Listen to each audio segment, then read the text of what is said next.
Ads లేకుండా latest episode చూడండి. శంషాబాద్ లో ఉన్న సైట్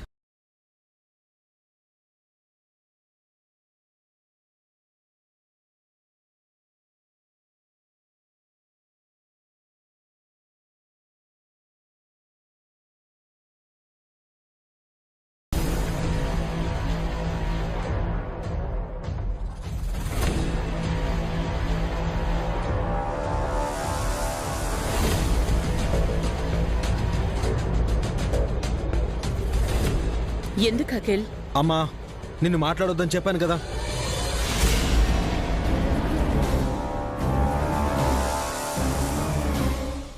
ప్రతిసారి నేను మాట్లాడుతుంటే నన్ను చిన్నపిల్లాడు అనేవాళ్ళు. ఇప్పుడు నేను పెద్దోన్నయ్యాను. నన్ను కూడా మాట్లాడనివ్వండి.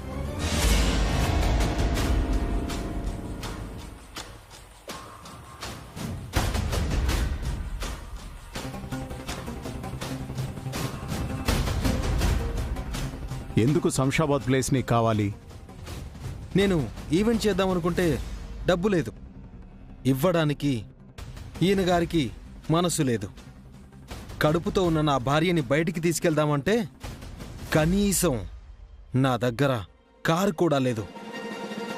నాకు డబ్బు కావాలి. అందుకే ఆ ప్లేస్ నా పేరు మీద రాయించుకుని అమ్మేద్దామనుకుంటున్నాను.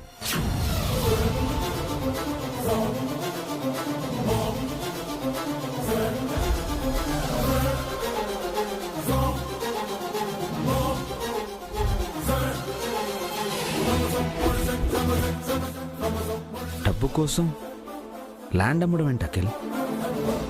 మరి డబ్బులు ఊరికే రావు కదా అభిరామ్ గారు, చెట్ల కాయవు కదా.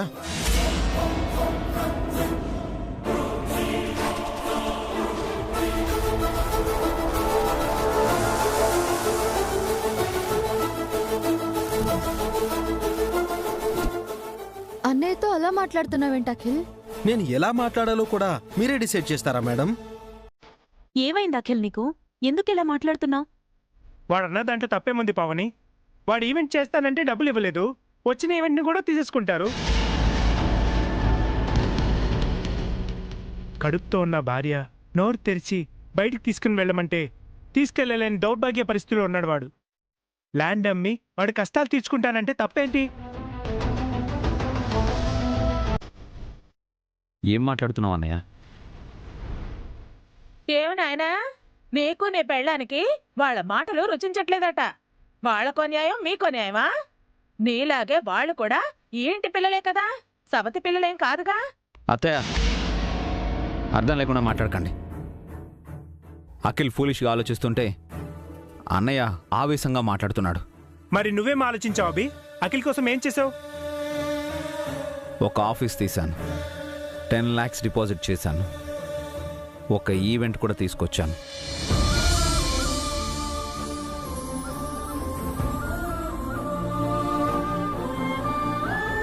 ఇదిగో అగ్రిమెంట్ పేపర్స్.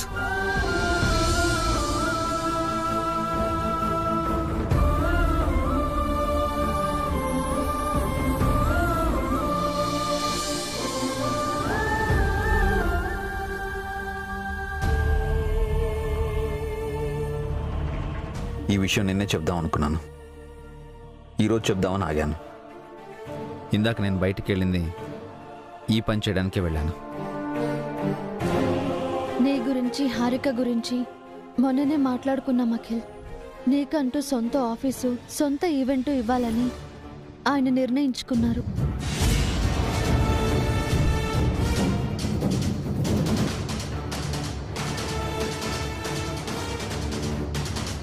ఎక్స్పీరియన్స్ లేకుండా ఈవెంట్ చేస్తే లాస్ అవుతావని ఆలోచించామే తప్ప నిన్ను హర్ట్ చేయాలని కాదు అఖిల్. తీసుకో, కష్టపడి సొంతంగా ఎదుగు. అన్నయ్యగా నా సపోర్ట్ ఎప్పుడూ నీకుంటుంది. నువ్వు బాగుపడితే సంతోషించే వాళ్ళల్లో మేము మొదట ఉంటాం అఖిల్. మీ సంతోషమే మాకు కావాలి.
మీ భిక్ష, మీ దయా దాక్షిణ్యాలు నాకక్కర్లేదు. మీ మోచేతి నీళ్లు తాగాల్సిన కర్మ నాకు పట్టలేదు. మీరు మిగిల్చిన ఎంగిలి మెతుకులు తిని బతకాల్సిన గతి నాకు పట్టలేదు.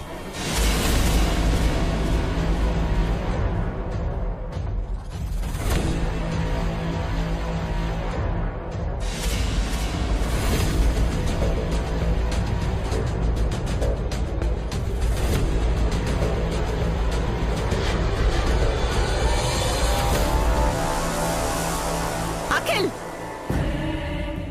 నా మీద అరవకమ్మా. నాన్నతో చెప్పి నాకు ఆ ల్యాండ్ ఇప్పించు.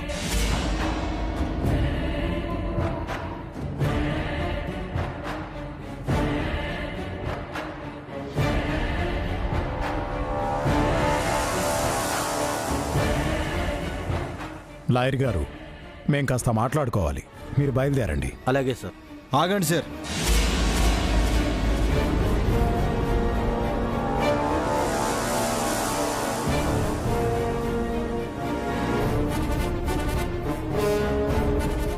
ల్యాండ్ విషయం తేల్చకుండా లాయర్ గారిని వెళ్ళిపోమంటున్నారండి నాన్న. ఇక్కడ నా మాటకి విలువ లేదా?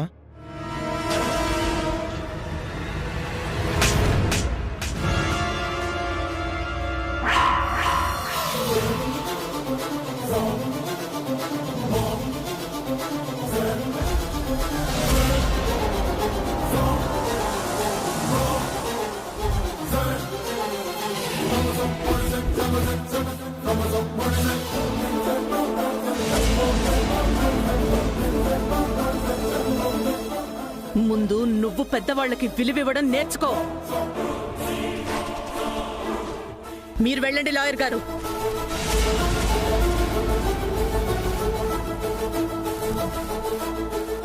మీ నాన్నని అన్నయ్యని ఎదిరిస్తున్నావు.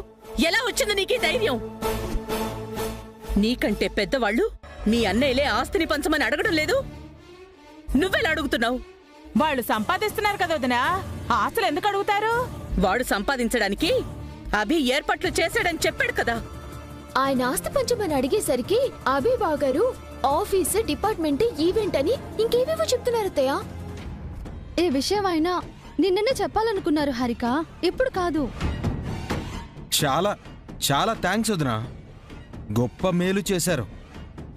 మీ విషయంలోనే నేను ప్రతిసారి దెబ్బలు తింటున్నాను. చాలా చాలా సంతోషం అన్నయ్య.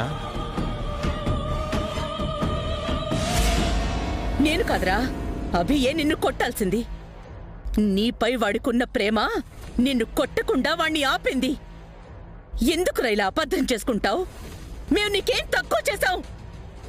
మీ అన్నయ్యల్ని పెంచినట్టే నిన్ను పెంచాం కదరా. నువ్వెందుకు పాడైపోతున్నావు?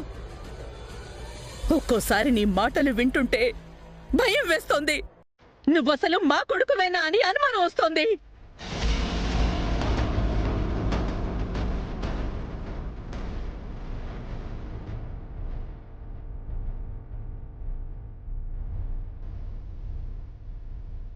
జయంతి, వద్దు జయంతి.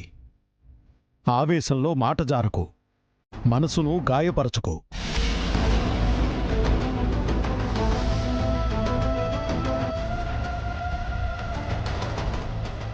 నా మనసుకి కష్టంగా ఉందండి. ఎలాంటి ఇల్లు, ఎలాంటి కుటుంబం, ఎలాంటి మనుషులు, ఎలా మారిపోయాము చూస్తుంటే చాలా బాధగా ఉంది.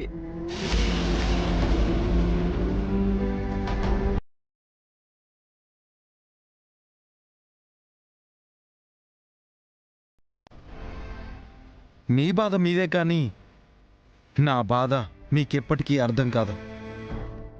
మీరన్నది నిజమేనమ్మా. నేను మీ కొడుకుని అవ్వకుండా ఉండాల్సింది.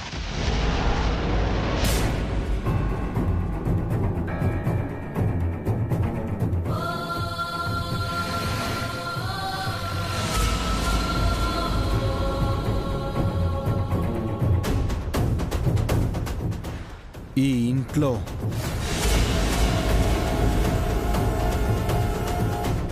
ఈ అన్నయ్యకి తమ్ముడిగా పుట్టకుండా ఉండాల్సిందే.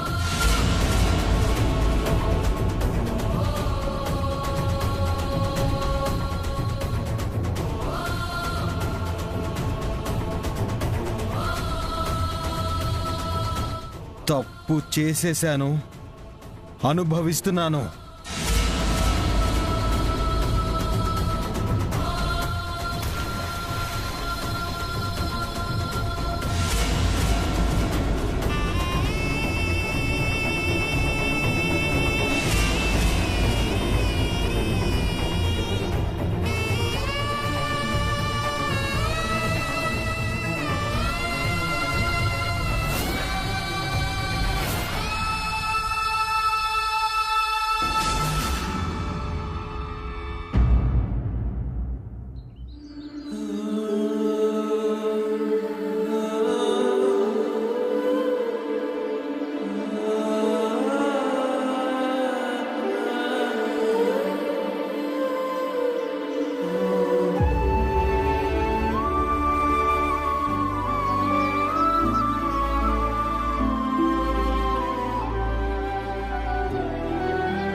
ఇక్కడున్నావా?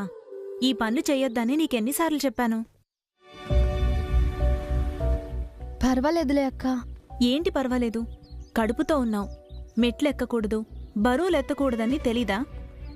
వాటికన్నా ఇంట్లో జరుగుతున్న గొడవలే నాకు ప్రశాంతత లేకుండా చేస్తున్నాయక్క. ఎందుకు అఖిల్ అలా ప్రవర్తిస్తున్నాడో అర్థం కావడం లేదు. ఆయన అఖిల్కి మంచి చేయాలనుకుంటున్నారు. అఖిల్కి సొంతంగా ఆఫీస్ పెట్టించి 10 లక్షలు పెట్టుబడిగా పెట్టి ఒక ఈవెంట్ ఇప్పించాలనుకున్నారు. అయినా అఖిల్ ఆయన్ని అపార్థం చేసుకుంటున్నాడు. అఖిలే కాదు వసు, మీ బావగారు కూడా అభిని అపార్థం చేసుకుంటున్నారు. మెల్లమెల్లగా ఆయన అఖిల్ వైపు మొగ్గు చూపిస్తున్నారు. అది నాకు చాలా భయం కలిగిస్తోంది.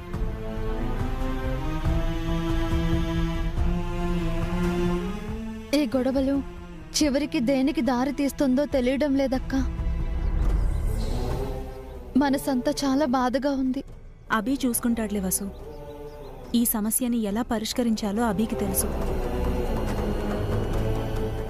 ఎవరు అవునన్నా ఎవరు కాదన్నా ఈ ఇల్లు నిలబడిందంటే కారణం అభి. ఇలాంటి ఆటుపోట్లనెన్నిట్లనో అభి ఎదుర్కొన్నాడు. నువ్వెక్కువగా ఆలోచించి మనశ్శాంతి పోగొట్టుకోకు. ఇల్లు ఇలా ఉందంటే నేను మనశ్శాంతిగా ఎలా ఉంటానక్కా? బయట గొడవలైతే ఆయన పోరాడగలరు, ఇంట్లోనే సమస్యలు వస్తాయి.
రామ్మోహన్, రే పురుషోత్తం, అరే పురుషోత్తం, ఎన్నాళ్ళైందిరా నిన్ను చూసి? రా కూర్చో. అమెరికా నుంచి ఎప్పుడొచ్చావురా? రాత్రే వచ్చాను. ఎలా ఉన్నావు నువ్వు? First class. జయంతి, ఎవరొచ్చారో చూడు. బావున్నారా అన్నయ్య గారు? ఫైన్ అమ్మా. వదిన పిల్లలు అంతా బావున్నారా? ఆవిడొచ్చారా? లేదమ్మా, పిల్లలకి లీవ్ లేదు, మనవణ్ణి మనవరాల్ని వదిలి తను రానని చెప్పింది. నేను మాత్రమే వచ్చాను. ఆహా, అమెరికాలో ప్రాక్టీస్ ఎలా ఉంది? అక్కడ హాస్పిటల్ కూడా కట్టావని విన్నాను. చాలా సంపాదించావన్నమాట. అదేం లేదురా. పావని కాఫీ తీసుకురా. అలాగే అత్తయ్య.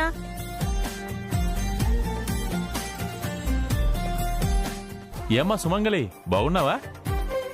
నువ్వు మళ్ళీ పెళ్లి చేసుకున్నావని విన్నాను. మా అన్నయ్య చేస్తేగా చేసుకోవడానికి.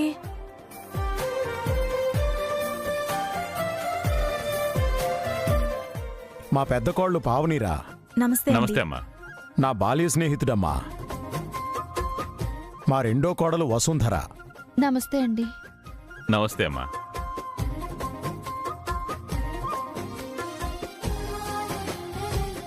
జయంతి, హారికెక్కడా? అదిగోనండి. నా మూడో కోడలు హారిక. నమస్తే అండి.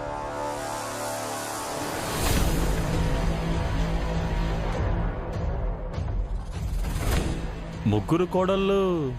కాఫీ తాగరా, చల్లారిపోతుంది. భోజనానికి ఉంటున్నావు కదా? అది కాదురా, మీ మూడో కోడలు. ఉంటున్నావు అంతే. పావని, వసు, భోజనానికి ఏర్పాట్లు చేయండి. అలాగే అత్తయ్య. ఎవరంటే ఈయన? మా అన్నయ్య ఫ్రెండ్లే, అమెరికాలో ఉంటాడు. జయంతి, చిన్నప్పుడు వీడు నేను కలిసి దిగిన ఆల్బమ్ ఉంది కదా, అది తీసుకురా. పాత జ్ఞాపకాలు నెమరు వేసుకుంటాడు. అలాగేనండి, ఇప్పుడే తీసుకొస్తాను.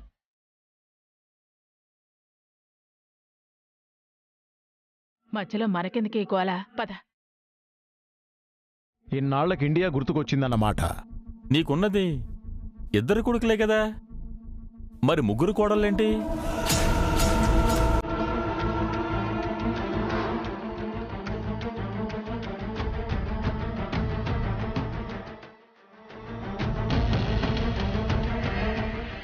ఇప్పుడు నీకేమైనా పనుందారా? ఉంది, కానీ అది అంత ఇంపార్టెంట్ విషయం కాదు.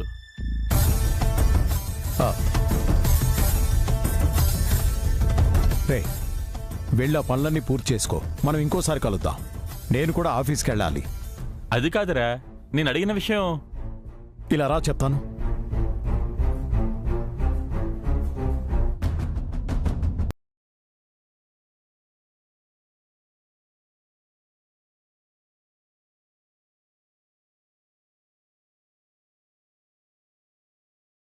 ఆ రోజు మన హాస్పిటల్లోనే కదా జయంతికి పిల్లలు పుట్టకుండా ట్యూబెక్టమీ ఆపరేషన్ జరిగింది. అప్పటికే మీకు ఇద్దరు పిల్లలు ఉన్నారు. ఇప్పుడు మూడోవాడు ఎప్పుడు పుట్టాడు, ఎలా పుట్టాడు? ఆ విషయం గురించేరా ఇందాక నుంచి టెన్షన్ పడుతున్నాను. మాకు పుట్టింది ఇద్దరు పిల్లలే. మూడోవాణ్ణి పెంచుకున్నాం.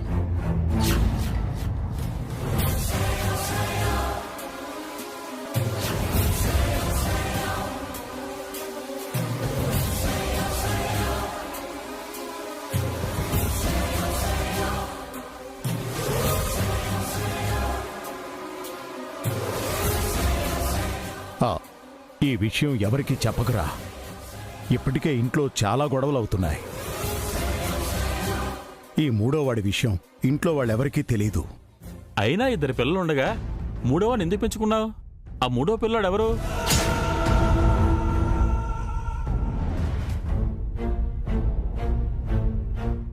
ఆ విషయాలన్నీ నీకు తీరిగ్గా చెప్తానురా. నిన్నిలా అర్ధాంతరంగా పంపిస్తున్నందుకు ఐఎమ్ వెరీ సారీ రా. బయట ఎక్కడైనా మనం కలుద్దాం, సరేనా? బయలుదేరు.